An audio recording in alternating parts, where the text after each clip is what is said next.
It's kind of funny. When I first met Becca, it was at a time in my life when God actually was saying, you're not supposed to date anyone. When I first met Evan, I would say that he just was like an instant friend. Like, he just wanted to get to know me as a person and like chat about whatever. When I first met her, we were just friends for 6 months, and it was so cool to be able to in God's kind of perfect way for us. I had to do things with Jesus, and we got to just hang out. We got to rock climb. We got to play volleyball every weekend. I remember the first month or two of just getting to know who he was. I was like, yeah, I couldn't date him. I wasn't looking for anybody at the time. I was just looking for a good community of Christians. He was the person, the only person when I joined a new church to help me remember to read my Bible every day. And so that was really what progressed our friendship was he texted me every single day asking if I had read the Bible passage. And then at a certain point, we went to a country concert together of a country artist that nobody has ever heard of. And it was in that moment, God took off this veil that was just, here's Becca, basically.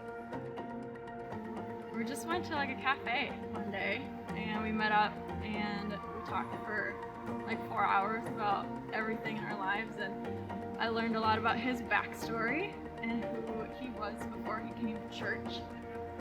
I was trying to chase things that the world wanted me to do, and I was trying to do things in my own control.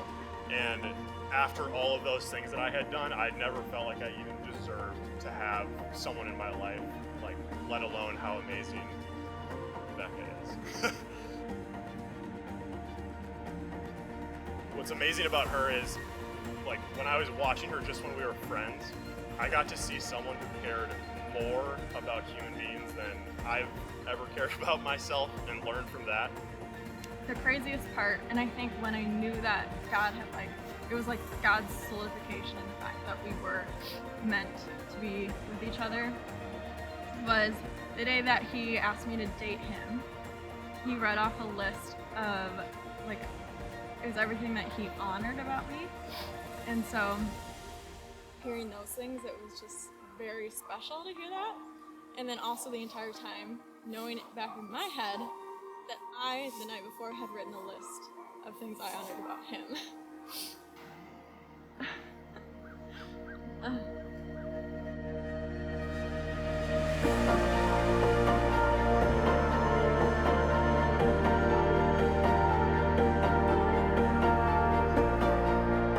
I just learned so much from how she's loved me no matter what, and not trying to change that, but just see how God uses me different than how he uses her. And it means more to me than anything. It was actually cool to see how early God was starting to feed things in and just speak life and approval over what we have.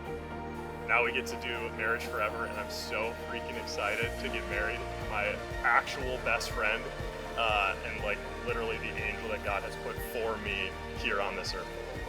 So yeah, I'm so stoked. And then quarantining together. It was a given that we were gonna be best friends for life. And that's what I'm most looking forward to, is to be with each other all the time and be best friends forever.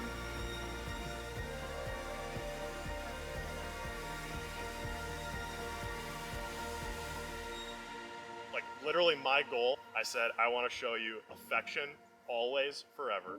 I want to communicate 100% always for forever. And I want you to be secure always and forever. And I promised those things then, and I'm still promising to do them. And basically I just want to be legitimately the best God-loving husband that's ever walked the earth.